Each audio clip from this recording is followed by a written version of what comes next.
Incorporated is committed to education in the Perrysburg area and is proud to support Toth Elementary in today's News 6. Local support has also been provided by the Northwest Ohio Educational Technology Foundation, Bowling Green State University, and the members of WBGU-TV. Hi! We're the 6th grade class of Toth Elementary. Welcome to News 6.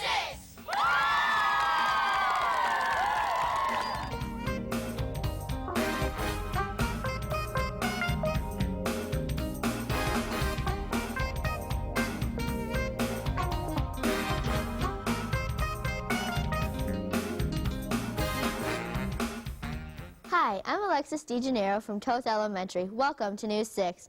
Hope you enjoyed your Easter weekend and had lots of fun. With today's first story, here's Carissa Lusick.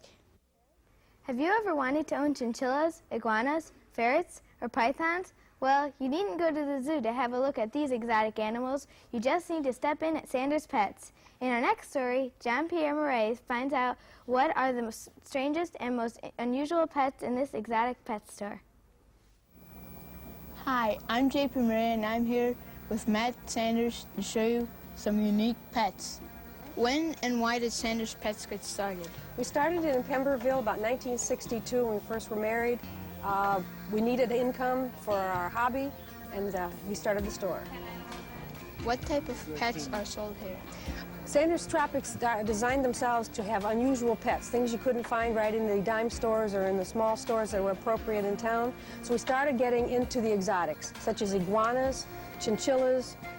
We had monkeys in the earlier years before things changed, large parrots such as the big Sammy that you have here, the macaws, cockatoos. Anything unusual that the regular stores had no knowledge about keeping, we got into. What's the strangest pet you've ever had here? Probably the monkeys in the earlier years because they are very hard to take care of. We've got the big macaws, which are strange, and very unusual snakes, some poisonous. What seems to be the favorites among customers? People still like tropical fish. They still enjoy the fish tanks. They still like their birds and small animals that they can handle and play with and become attached to. People like to become attached to their pets, so they still go for the soft, cuddly things.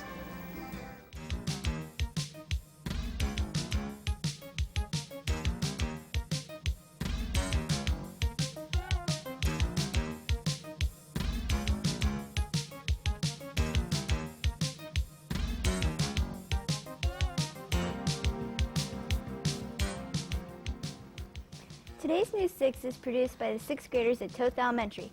Our school is in Perrysburg, which is south of Toledo and 10 miles north of Bowling Green. Perrysburg has a population of 20,000 and was founded in 1816. Our next story is about the fabulous Fort Meigs, which was built in 1813 during the Second War of Independence. It was here that the British suffered their first setback of the Northwest Campaign. Did you know that this fort is among the largest forts in the United States? Larry Nelson tells us its interesting history. Hi, I'm Nikos Kaplanov, and I'm here with a group of friends to interview Larry Nelson about Fort Meigs. When was Fort Meigs built, and is this the original fort? No, this isn't the original fort. Fort Meigs was built during the War of 1812 and 1813. And the men who lived here, and there's about 2,000 of them, were here for a very short time. In September of 1813, most of them left to fight in another battle. And when they left, they tore this big fort down and built a smaller one in the northwest corner of the site. And that fort stayed here until about 1815 when they left, and they tore it down too. What was the purpose of Fort Meigs? Fort Meigs was built to be a supply depot and a staging area. During the War of 1812, American troops wanted to invade Canada, and they were trying to get as many men and supplies gathered together in one spot to help them do that. That's why this fort is built here. What can visitors expect to see today at Fort Meigs? Well, Fort Meigs is a big restored fortification. There are 7 blockhouses, 3 of which have exhibits in it. We also have costume reenactors who demonstrate weapons and fire artillery and play the fife and drum for our visitors all summer long. What's the fort's most unique attraction? We say that Fort Meigs is the largest walled restored fort in America, and it probably is. This is one of the biggest forts around in America today. It encloses almost 10 acres. Thank you, Larry Nelson, for showing us around Fort Meigs. Are you impatiently waiting for summer to come and school to close? This week's Kids View question asks the 6th graders, what are your plans for summer break? Hi, this week's Kid View question is, what are your plans for your summer break? This summer, I plan to go to Myrtle Beach, South Carolina. This summer, I plan to go to the pool and hang out with my friends. This summer, I plan to go to Las Vegas and have fun. Are you inspired by Western movies and want to learn how to gallop on horses? Our next story takes us to River Hollow Farms, where you can take riding lessons, and this place also trains horses and takes part in horse shows. How did River Hollow Farms first get started?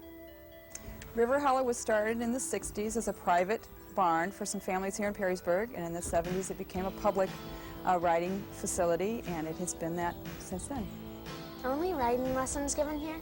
No, we give riding lessons, and we teach riding lessons for 2 universities in the area, and we do horse shows, we sell horses, and we also train horses. What kind of equipment do you use for riding lessons? We require a hard hat, which is a safety helmet, paddock boots so the feet don't slip into the stirrups, and then the horse, of course, needs a saddle and a bridle so that you can steer the horse and stay on the horse. What drills do horses learn in riding lessons? The kind of riding that we don't do anything that's called drills, but the horses learn how to jump, they learn how to, of course, stand still, walk, trot, and canter. Do horses compete? We compete on a horse show circuit called the Lake Effects Horse Show Circuit. It involves about 5 or 6 barns, and we travel as far away as 4 hours away to Battle Creek, Michigan. Thank you, Gail Mahaffey, for telling us about horse riding and showing us around River Hollow Farms. This week in Critics Corner, 6th graders from Toth Elementary selected Snow Treasure by Marie McSwiggan. This is a wonderful story of courage and adventure. When a small Norwegian town is invaded by the Nazis, it is up to the children of the village to transport $9 million worth of gold to a ship to be taken to America.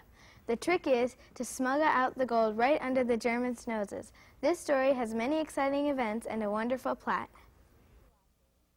That's all for this week's show. Thanks for watching. Be sure to tune in next week when the 6th grade class of Ottoville Elementary visits News 6.